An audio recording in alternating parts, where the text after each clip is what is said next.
In the world where you can kind of do anything you want, I think the focus really becomes about how do you make a difference. I think that takes you back to the fundamentals of how are we emotionally connecting with our customers, how are we driving action, how are we building connection. I think that to me is the main conversation now. When you can do anything, what do you actually want to focus on? Welcome to Content Kingdom. This is your backstage pass to the people, tools, and the trends shaping the future of content marketing.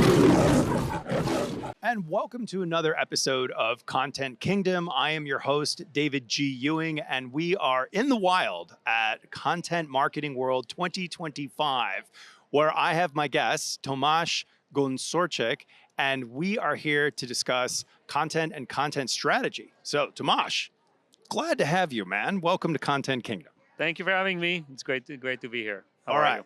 So this is the first show that you've done at Content Marketing World, or are you a big veteran here? It's my first time here. All right, me too. What are you hoping to get out of the conference? I mean, what I love about this convergence of content creators and people that specialize in storytelling and narrative work and technology. And I think seeing those two worlds together, whether it's here on the floor or in the sessions, I think it's been really great so far. And I think we still have tomorrow, so we'll see. Yeah. There's a whole bunch of questions that I have that I'm trying to sort out for myself around the role of AI and what to do with content and what's real and how do we build trust and all that kind of stuff. So, but let's talk about you and how you got here. So you are the Chief Strategy Officer for, and I might get the initials wrong because it always scrambles in my head. Is it 1D and 2Bs or 2D?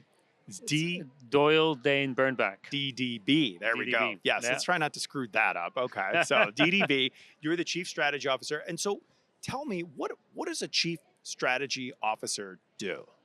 Fun. I love a conversation that is about your existential crisis and like what you do in the industry. Let's enjoy this. So let me start a little bit with just DDB because I think it'll give you a bit of context and I think for the listeners as well. DDB has been around for 75 years. It's one of the most established, most award-winning creative agency networks in the world. We have about 6,000 employees around in every continent around the world. And our job is to steward some of the biggest brands in the world. And I think what that means for me is, in my role, it's kind of a dual function. On one hand, I think I want to make sure that we as an agency, we as a business are competitive in the market. So if I'm a CMO and I'm thinking about how do I grow my business, I want to come to a place like DDB and make sure that I get the services and the counsel and the data and the insights and the thinking that will allow me to win. And I think part of my job is to set our organization up to be future fit for that. So that means our capabilities, how we're structured, talent enablement, that includes AI and technology and everything that comes with that, our own operating model. And the second part of my job is actually counseling our clients on how they can win in this world. And I think so that is a true privilege because I'm able to speak to some of the world's most forward-thinking CMOs about what matters to them, like how they're thinking about their growth, and then bring our entirety of workforce in support of that. You know, it's got to be a tough job. And I love it. It's great. Well, you know what I think is really amazing is, I spent some time doing the research. You think I'd know the initials after doing it, but, you go to the website for DDB. And it's not what I would expect if you asked me to just create a website for you, right? I would create one and be like, hey, we're really smart. We got a lot of talent. We've done some things with AI and on and on and on. But when you go to the DDB website, I mean, it's a story, right? It's a series of stories and it looks gorgeous, of course, and it's polished, but it's just a work of art in terms of the content and what it tells you, because without having to say a word, it's just exuding this quality and this confidence, and the trust is there, and that can't be an accident. So I don't know if you're involved in that or if that's part of what you do, but can you talk to me about that? Of course. I think in our industry, and I think for us in particular, I think ultimately it boils down to the output that we do. I think one of our big advantages compared to general consulting firms is for us, it is about the thinking, the strategy on behalf of a brand and a client, but then also the execution of it. And therefore, I think what you see on our website, what you see in our marketing of ourselves is, I think, the work that we're privileged to do for our clients. And I think over the years, over the decades, we've helped to build some of the world's most iconic brands. And therefore, I think when it comes to our own credentials, like what we are about, it is about their stories. So it's an important part of our identity, and ultimately, I think, proof point as to why creativity, the way we practice it at DDB, we believe is superior to what you see elsewhere in the market. Now, 75 years, right? Is there a particular brand, maybe not a current one, so you don't have to pick among favorites, right? I'm going to ask you to name your favorite child. That's not cool. But historically, in the history of DDB, what's a really iconic brand that's a favorite of yours from its storied history? This is very hard. Yeah. Let me give you a couple that I think Okay. are fundamental, and I feel tremendous gratitude and just privilege about where I work, because some of this work, some of these ideas are true fundamentals of modern advertising, of modern content marketing. So number one, I think Volkswagen has been a partner of ours for 70 years. We brought Beetle into the US with an iconic print campaign called Think Small, where, in the world, when you think of America in the 50s, early 60s, it's gigantic cars and sense of success, and anyone can achieve anything in life. Instead, we challenge the society to think small and to think that even a small car can do just the right thing for your family. So I love that, because this simplicity of the communication, simplicity of that content, I think is timeless. So that's one. And then secondly, we had this beautiful brand transformation of Avis in the 70s and the 80s. Avis was by far number 2, number 3 player in the car rental market after Hertz. And we came up with an idea called "We Try Harder Because We're Number 2." Yeah. And I think that stayed with Avis for many years. It transformed not just their communication, but their business, like how associates speak to people, how they approach their fleet, how they think about what the entire customer service proposition looks like. And that, to me, is what I think great creative ideas can do, where they just really, I think, transform how a business sees itself and how it behaves. I am so glad you picked those two, because I happen to know about them, and we didn't even talk about this ahead of time to be prepared on this. Amazing. So I swear we did not do that. But what is the common thread for me on those two stories is courage. And the reason I think it's courage is because here you are in America, the 1950s and 60s, right? Big cars, cheap gasoline. And what do? You take the exact opposite stance and say, no, our value is that we're so small.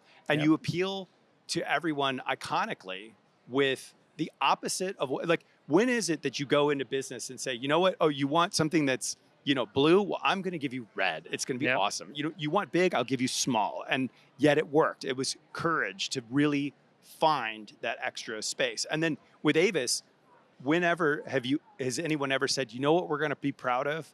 That we're second. Yeah. And that is an incredibly difficult thing. I would love to know, I don't know if you happen to know this, but how do you convince Avis, trust me, it's going to be great. We're going to do this thing and it'll be cool. I mean, there's courage on both the client side and on the DDB side to get something like that completely. Yeah. And it's so I think Avis and DDB, one of my favorite artifacts from our history, is when they started working together, they built this memorandum and an agreement of how they're going to work with each other as partners. And there's some beautiful statements in there around, the agency will never know as much about the car rental business as Avis does, and then the marketing organization will not know nearly enough about how advertising and how people work as much as DDB does. And I think that creates a culture of respect in how that partnership then lives on for years. But I think what's also common between those iconic campaigns, and I think what is true of, I think, the content world today, is I think appreciation and respect of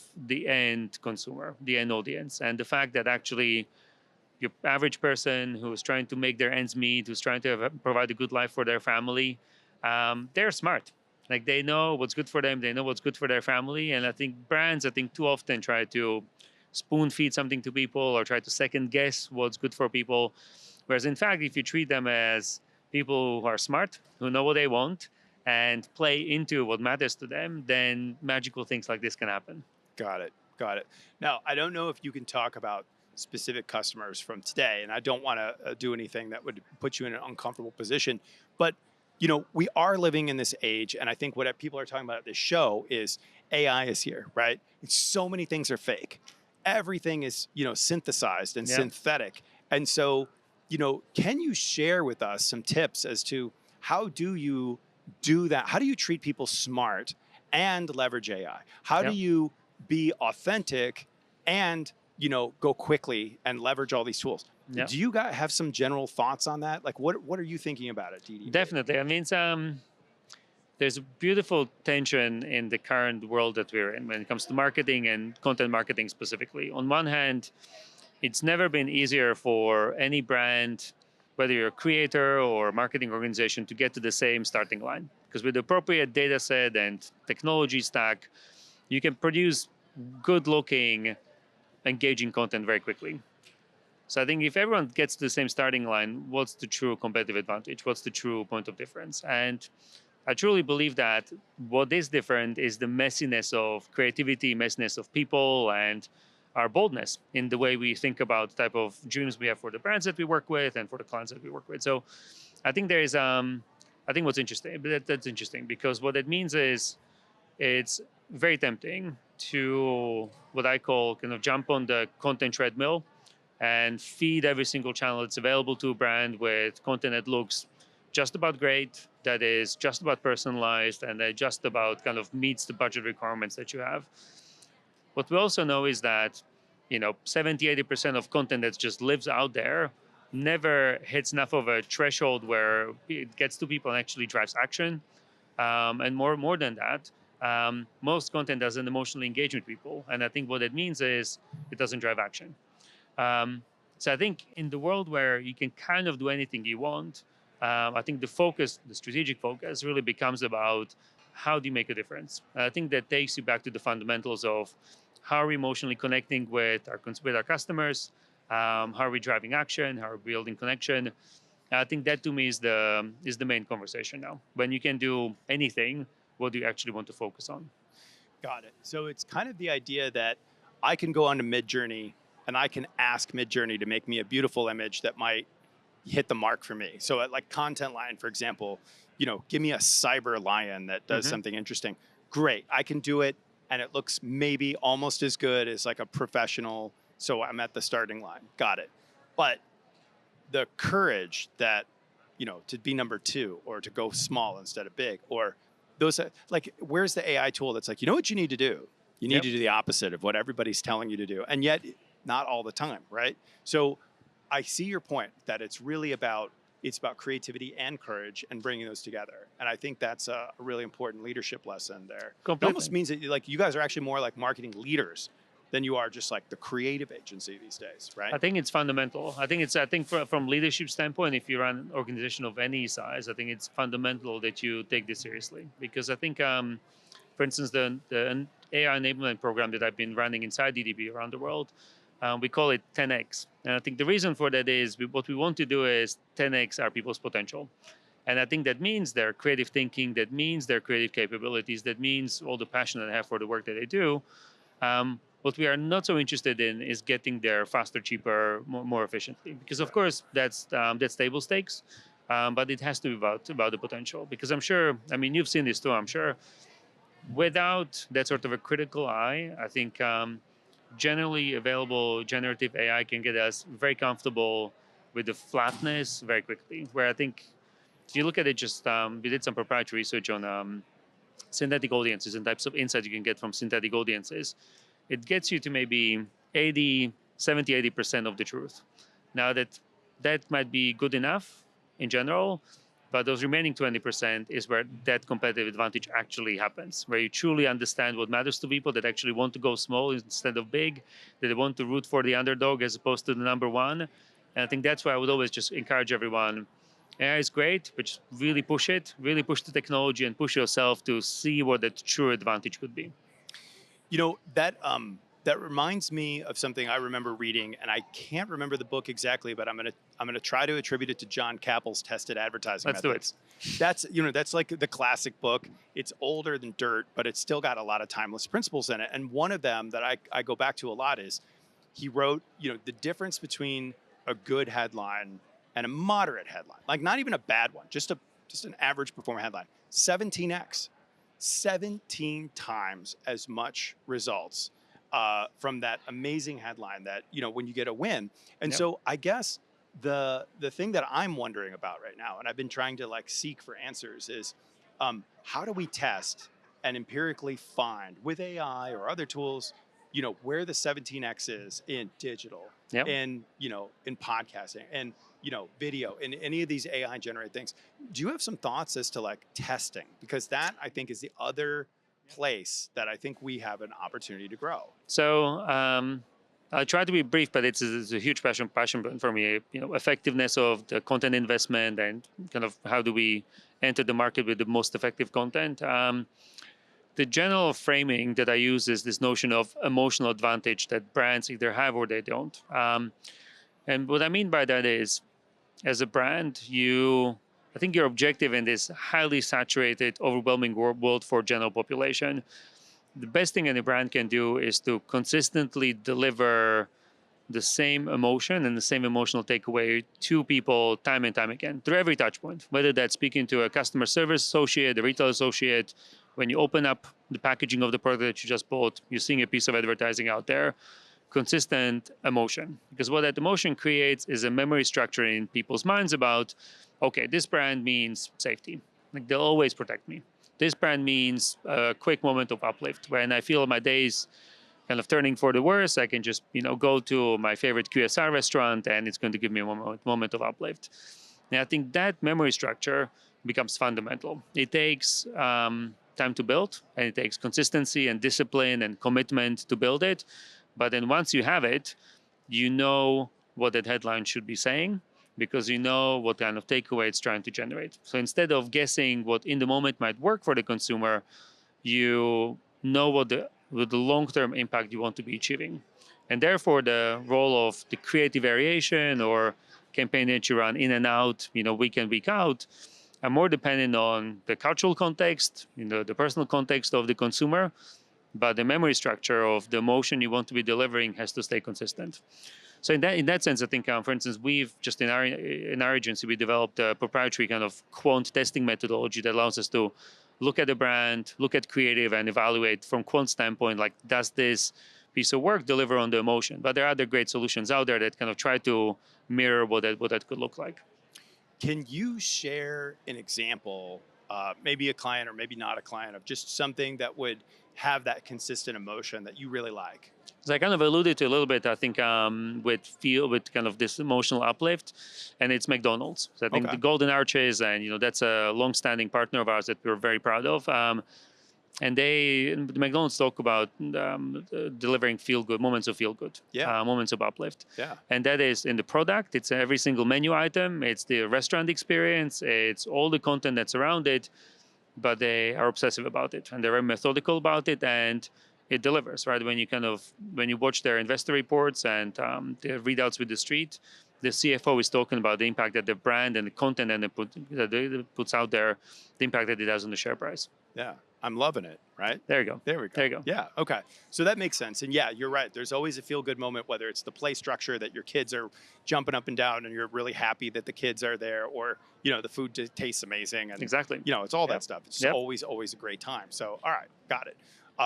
It reminds me of a story when I do customer journey mapping, and that's where I kind of want to pivot to next, is I'll ask people in an audience, hey, what's a great customer experience, like a moment that mattered for you? Yeah. And inevitably, in every group, someone raises their hand and with tears in their eyes will talk to me about their old pet, usually a dog, who, they bought all of their food for the dog, and they bought the elderly dog food from Chewy, and then the dog passed away. And Chewy was heads up enough to say, hey, elderly dog food suddenly stopped. I think we know what that means, right? And they would send a handwritten condolence card to someone. And, the emotional resonance of, we care about you and your pet, we care, right, is so powerful that not only does that person, you're convinced that person's a customer for life, right? But then every single person who's hearing the story in the room with me is like, well, that's where I'm going too.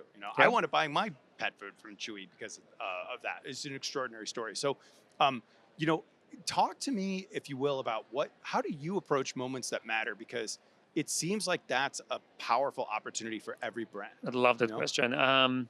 So I'll start by saying that I think the notion of customer centricity and journey-based work and kind of total customer experience, I think it's a fantastic way of putting people at the center of what a brand can do. Now, I think most marketers that we work with, I think, face the issue that for the budget that they have, for the time that they have, for the team that they have, there's simply too much to do just to cover their bases to begin with. Yeah. And I think what that means is, I think when you're stretched so much, you end up not necessarily overwhelming people or underwhelming the consumer. You just kind of whelm them. Just kind of, okay, just kind of tepid base hit, kind of got the basics covered, but then you never really over deliver on that sort of a chewy moment. Yeah. So I think in that sense, I think the first thing to me is just you need to prioritize. You need to somehow prioritize. And in that sense, I think the methodology that I subscribe to is that I think good friction has disappeared from CX thinking. I think we have focused so much on frictionless experiences, on seamless experiences, on efficiency and kind of one click and all of that, where we kind of forgot what good friction can do for the customer experience. Where you know when you care for someone, when you care for their needs, and then you either make them work harder for it, or you make them kind of see the impact that they're having through the work that they do, they'll remember it more, they'll value it more, and therefore they'll remember what that brand means in their lives more. So I don't know if you invented the term good friction, but I get what you mean by it. But just because I'm curious about that, tell me a little bit more about that. What does good friction mean to you? There's a fantastic kind of piece of study on car interior design, where I'm sure you've noticed over the years, I think all the buttons have disappeared, and it's all screens, and you can kind of manage everything through that. Yeah. And in the last year or so, now last couple of years or so, you're starting to see the buttons come back in.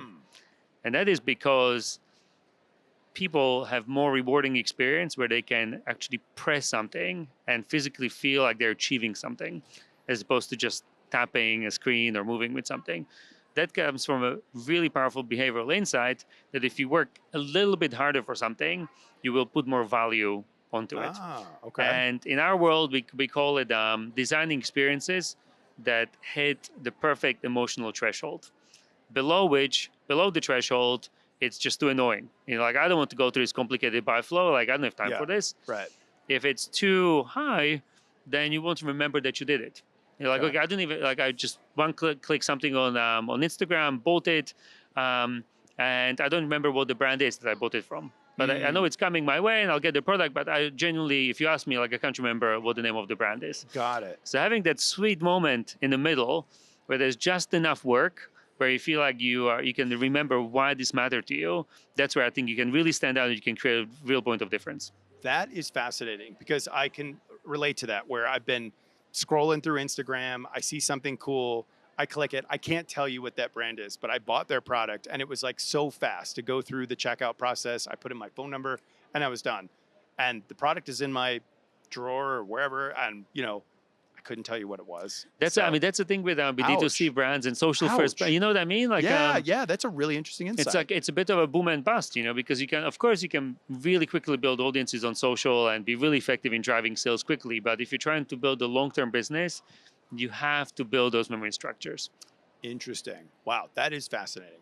So you're doing this job, and it seems like your job is twofold, right? You are working on the strategy for DDB, and you're helping the clients on their strategy.